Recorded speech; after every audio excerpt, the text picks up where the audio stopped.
ایک دوست نے سنتوں کے حوالے سے ایک سوال کیا ہے، تو آپ سب سے پہلے سوال سماعت فرمائیں گے، اس کے بعد اس کا مختصر جواب میں عرض کر دوں گا۔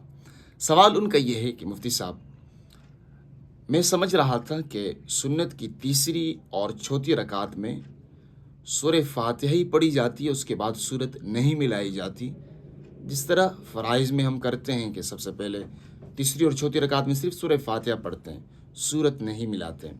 اور میں کئی سالوں سے میرا یہی معمول ہے کہ جب میں سنتوں کے لیے کھڑا ہوتا ہوں تو تیسری اور چوتھی رکعت میں سورہ فاتحہ ہی پڑھتا ہوں، سورت نہیں ملاتا۔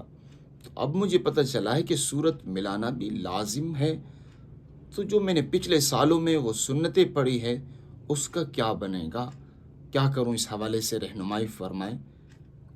میرے بھائی، یاد رکھیے کہ نماز میں جب کوئی واجب رہ جائے تو وقت کے اندر اس نماز کو دوبارہ پڑھنا یہ ضروری ہے، لیکن وقت نکلنے کے بعد اس نماز کو دوبارہ پڑھنا ضروری نہیں رہتا، بلکہ صرف مستحب اور بہتر ہوتا ہے۔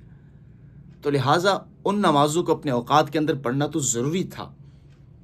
جب آپ نے سورہ فاتحہ کے ساتھ سورت نہیں ملائی جو واجب اور ضروری تھا، تو ان نمازوں کو اپنے وقت کے اندر لٹانا تو ضروری تھا، لیکن وقت نکلنے کے بعد اب ان کا دہرانا ضروری نہیں ہے۔ اللہ تعالی ہمیں یہ مسائل سمجھنے کی توفیق عطا فرمائے۔